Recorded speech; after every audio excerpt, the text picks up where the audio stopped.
So I must have been about 29, 30 years old when I sat down with a mentor who asked me some questions that kind of changed a lot of the way I thought about my responsibility to the world, and maybe not world in such a grandiose way, but more like to my community, to my family.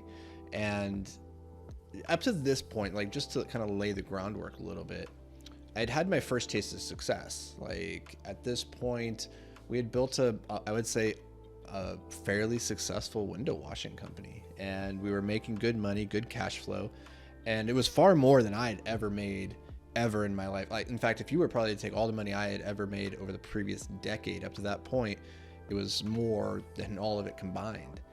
And so I had my first taste of success financially, at least, and also like I was having a good sense of like feeling like I was contributing and I was doing something better than what I had been before when I was working minimum wage at a climbing gym, which, you know, nothing wrong with that, but I always felt like a slave to somebody else. And, you know, the path of entrepreneurship gave me a lot of control and a lot of say over my destiny. And so there's like the first time I had ever really experienced that kind of autonomy. And it had been going well up to this point. Nothing was going poorly that made me like seek out this mentor and just have some conversations. But I was starting to feel like this angst, a little bit of like this anxiety around like, what's next? Is this all there really is? Because I was washing windows. We had built a window washing company. It wasn't a job I was super passionate about. I didn't have like this deep desire to go wash windows for the rest of my life or anything like that. I didn't think it was a product that was transforming lives or anything to that degree. It was just a great way to make money and also a great way to provide jobs for my buddies who were also rock climbers. And so it was great, but was that it? That was the question I was asking. And when I sat down with my mentor, he said a bunch of things that really stuck with me over the years in that conversation. One of them was, you do the world no favors by playing small.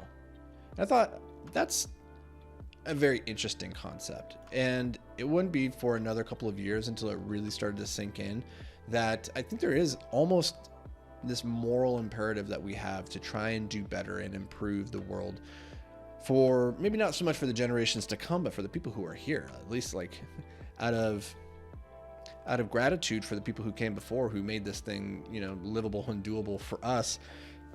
It seems like we should try and pay it forward.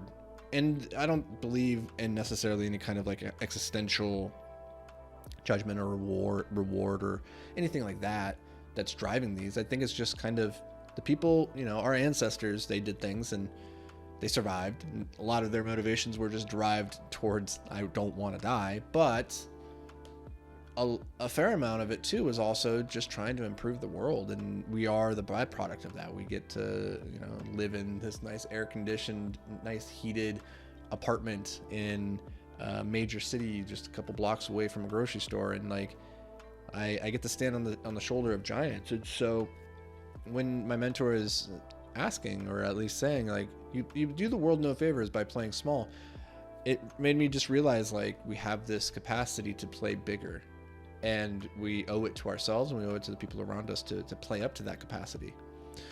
And so the questions he asked me, here's the 3 questions that we walked through, and I encourage you to think through these. I encourage you to take some time this week to journal and write these down, really think on them, go for a long walk and like turn these around in your mind and see what you come up with. The first question is simply, am I playing small? I think you have to be willing to look at the dragon before you can slay it, right? We've talked about this in previous podcasts. And you have to be able to acknowledge that you have a problem, or that there is something to be fixed before you can go about finding the solution to it. So first question, am I playing small? And for me at that point in my life, I didn't know the answer to that question. My sense was, I think I'm playing small. But it wasn't until we got to the second question that I realized, oh my God, I am playing small.